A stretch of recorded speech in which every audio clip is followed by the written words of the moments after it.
สวัสดีท่านผู้ชมที่เคารพทุกท่าน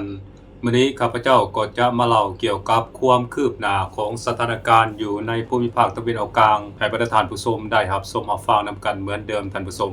ดังที่พวกเฮาฮู้ดีนำกันแล้วว่าการที่โดนัลด์ทรัมป์ประธานาธิบดีของสหรัฐอเมริกาได้ยกเลิกโครงการ Project Freedom นั้น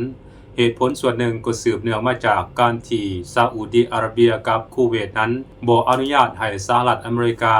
ใช้แผ่นดินของตนเองเพื่อเป็นฐานโจมตีประเทศอิหร่านนั่นเองการที่ซาอุดิอาระเบียกับคูเวตบ่อนุญาตให้สหรัฐอเมริกาใช้แผ่นดินหรือว่าใช้น่านฟ้าของตนเองโจมตีประเทศอิหร่านนั้นเหตุผลก็สืบเนื่องมาจากว่าคูเวตและซาอุดิอาระเบียนั้น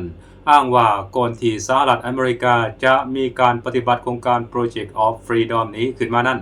อเมริกาบ่ได้แจ้งไปยังคูเวตและก็ซาอุดิอาระเบียให้รับทราบล่วงหน้าก่อนเพราะฉะนั้นการที่สหรัฐอเมริกาบ่แจ้งล่วงหน้าไปยังซาอุดิอาระเบียและคูเวตที่จะปฏิบัติโครงการ Project of Freedom นั้น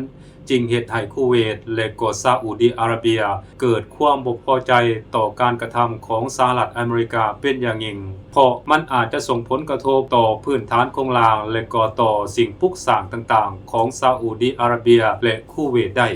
เป็นหยังข้าพเจ้าจริงว่าซาอุดิอาระเบียและคูเวตนั้นย่านได้รับผลกระทบจากโครงการ Project of Freedom ของสหรัฐอเมริกา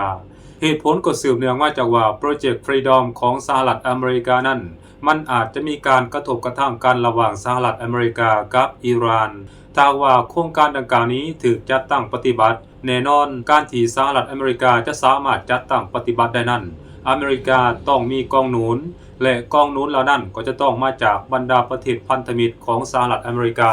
โดยเฉพาะแม่นพันธมิตรที่อยู่ในภูมิภาคตะวันออกกลางนั่นเองท่านผู้ชมบ่ว่าจะเป็นซาอุดิอาระเบียคูเวตบาห์เรน UAE และก็กาตาร์เป็นต้นถ้าว่าบรรดาประเทศพันธมิตรของสหรัฐอเมริกาเหล่านี้หากยื่นมือเข้าไปให้การช่วยเหลือสหรัฐอเมริกาในการปฏิบัติโครงการเหล่านี้แล้วผลกระทบที่อาจจะเกิดขึ้นกับบรรดาประเทศเหล่านี้นั่นก็คืออาจจะถูกอิหร่านนั้นสวนกลับโดยเฉพาะแม่นบรรดาฐานทัพที่เป็นจุดยุทธศาสตร์ของสหรัฐอเมริกาในบรรดาประเทศดังนั้น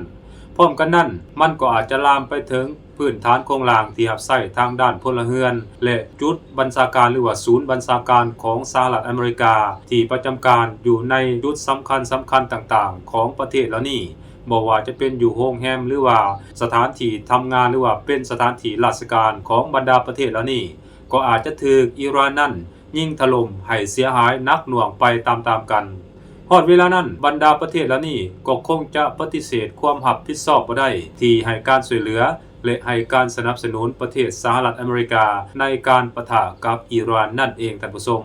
ด้านหนึ่งการที่สหรัฐอเมริกาบ่แจ้งล่วงหน้าไปยังซาอุดิอาระเบียและคูเวตนั้นมันอาจจะเฮ็ดให้การเตรียมตัวหรือว่าการเตรียมการป้องกันการโจมตีจากประเทศอิหร่านของซาอุดิอาระเบียกับคูเวตนั้นบ่ท่วงทันหรือว่าบ่ทันสามารถที่จะตอบสนองต่อสถานการณ์ที่อาจจะเกิดขึ้นได้ในอนาคตเพราะฉะนั้นเรื่องนี้ก็เป็นอีกสาเหตุหนึ่งที่ให้ทั้งคูเวตและซาอุดิอาระเบียนั้นบ่ยอมร่วมมือกับสหรัฐอเมริกาในการปฏิบัติโครงการ Project Freedom นั่นเองเพราะฉะนั้นมาฮอดเวลานี้อเมริกานั้นจึงต้องยอมล้มเลิกโครงการดังกล่าวโดยอ้างเหตุผลความคืบหน้าของการเจรจากันระหว่างสหรัฐอเมริกากับอิหร่านว่ามีความคืบหน้าไปแล้วและต้องการรักษาสภาพหรือว่ารักษาบรรยากาศการเจรจากับอิหร่านไว้นั่นเองอันนั้นคือสิ่งที่สหรัฐอ้างออกมาท่านผู้ชม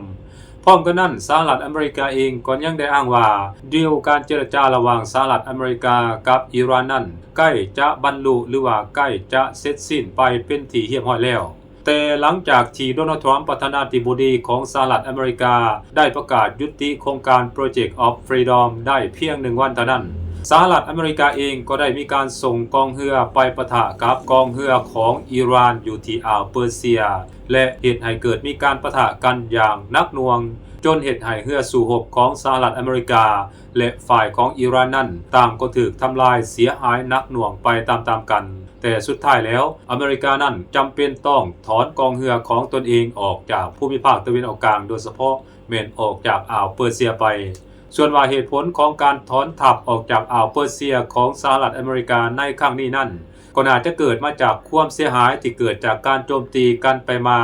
ระหว่างสหรัฐอเมริกากับอิหร่านนั่นเองท่านผู้ชมเพราะอิหร่านเองก็เคยประกาศออกมาแล้วว่าอิหร่านเองนั่นจะบ่มีเกียร์ถอยอย่างแน่นอนอิหร่านจะเผชิญหน้าและจะยืนหยัดต่อสู้กับศัตรูโดยเฉพาะแม้นต่อสู้กับสหรัฐอเมริกานั้นจนถึงวินาทีสุดท้ายอันนั้นคือคำประกาศแบบแข็งก้าวของอิหร่านเพราะฉะนั้นอันนี้ก็เป็นอีกเหตุผลหนึ่งที่เฮ็ดให้สหรัฐอเมริกานั้นต้องถอยห่างออกจากอ่าวเปอร์เซียหรือว่าออกจากสงแคบฮามุดนั่นเองท่านผู้ชมและพวกเราก็ต้องลองมาติดตามเบิ่งนำกันต่อไปว่าการต่อสู้กันระหว่างสหรัฐอเมริกากับอิหร่านนั้นจะยุติลงเมื่อใดและถ้าหากว่ามันยังดำเนินแบบต่อไปแน่นอนท่านผู้ชมราคาพลังงานในตลาดโลกนั้นก็จะถีบตัวสูงขึ้นเป็นเงาตามตัวอย่างหลีกเลี่ยงบ่ได้เพราะสองแคบฮามุดนั้นถูกปิดตายไปเป็นที่เรียบร้อยแล้ว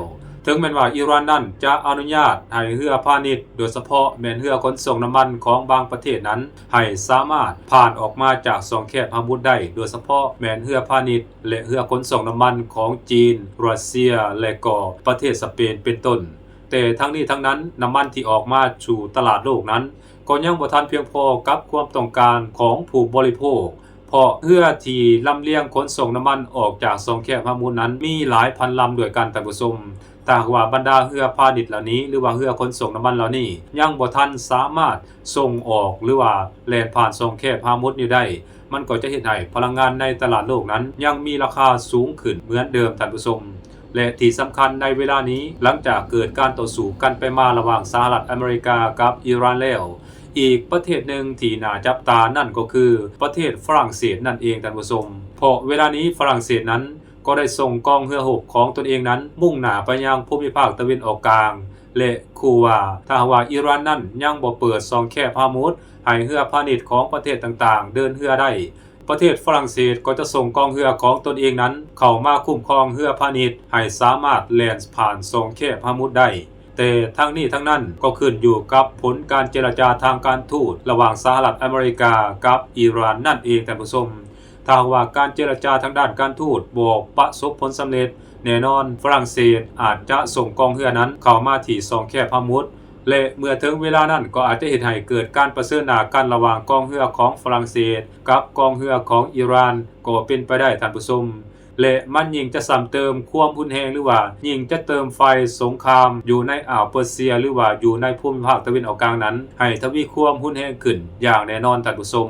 อันนั้นคือสิ่งที่มันจะเกิดขึ้นในอนาคตอันใกล้นี้ถ้าว่าฝรั่งเศสกับอิหร่านบ่สามารถตกลงกันได้แต่ข้าพเจ้าเชื่อแน่ว่ากองเรือของฝรั่งเศสนั้นจะบ่สามารถอยู่ได้ในภูมิภาคตะวันออกกลางได้ดนอย่างแน่นอนท่านผู้ชมเพราะถ้าหากว่าฝรั่งเศสปฏิบัติตามที่ตนเองได้ประกาศออกมาแล้วนั้นแน่นอนบรรดากองเรือของฝรั่งเศสเหล่านี้ก็จะตกเป็นเป้านิ่งการโจมตีจากอิหร่านอย่างแน่นอนท่านผู้ชมเมื่อถึงเวลานั้นความเสียหายก็อาจจะเกิดขึ้นต่อกองเรือของประเทศฝรั่งเศสแบบอัตโนมัติและหลีกเลี่ยงบ่ได้นั่นเองท่านผู้ชมสบายดี